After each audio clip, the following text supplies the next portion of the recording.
y a un moment dans la vie où tu ne peux plus faire semblant. Je me souviens exactement de ce jour. Pas parce qu'il s'est passé quelque chose d'exceptionnel, mais justement parce que tout semblait normal.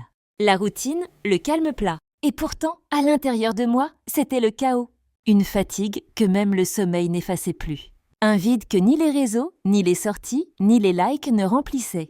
J'étais là, fonctionnel, souriant, mais absent de moi-même. J'étais perdu, je ne le montrais pas. J'étais bon pour ça, faire croire que tout va bien. Répondre, ça va, quand ça ne va pas du tout. M'occuper, travailler, aider les autres, m'oublier. C'est fou comme on peut se cacher derrière le mouvement.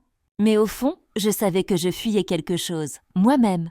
C'est dur à admettre, mais j'avais peur de me regarder en face. Peur de voir mes failles, mes blessures, mes vérités. J'avais bâti une image, une façade, un rôle. Mais plus je jouais ce rôle, plus je m'éloignais de moi. Et plus je m'éloignais de moi, plus je me sentais vide, frustrée, incompris. Je pensais que le problème venait des autres, de la vie, des circonstances. Mais un jour j'ai compris. Le vrai combat, c'était entre moi et moi. Alors j'ai arrêté juste un instant.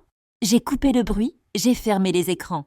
J'ai éteint le pilote automatique. Et je me suis posé cette question toute simple mais terrifiante. Qui suis-je quand je ne fais plus semblant? J'avais aucune réponse claire. Mais au lieu de fuir encore, j'ai décidé de rester là. Avec moi dans ce silence, ce vide, ce malaise. Et tu sais quoi? Ce n'était pas une révélation magique. Ce n'était pas beau ni doux. C'était brut inconfortable. Mais c'était réel. J'ai compris que je ne voulais plus vivre à moitié. Je ne voulais plus juste survivre, faire bonne figure, cocher les cases. Je voulais vivre pleinement, profondément, authentiquement. Alors non, je n'avais pas toutes les réponses. Mais ce jour-là, j'ai fait le choix le plus important de ma vie. Je me suis choisie.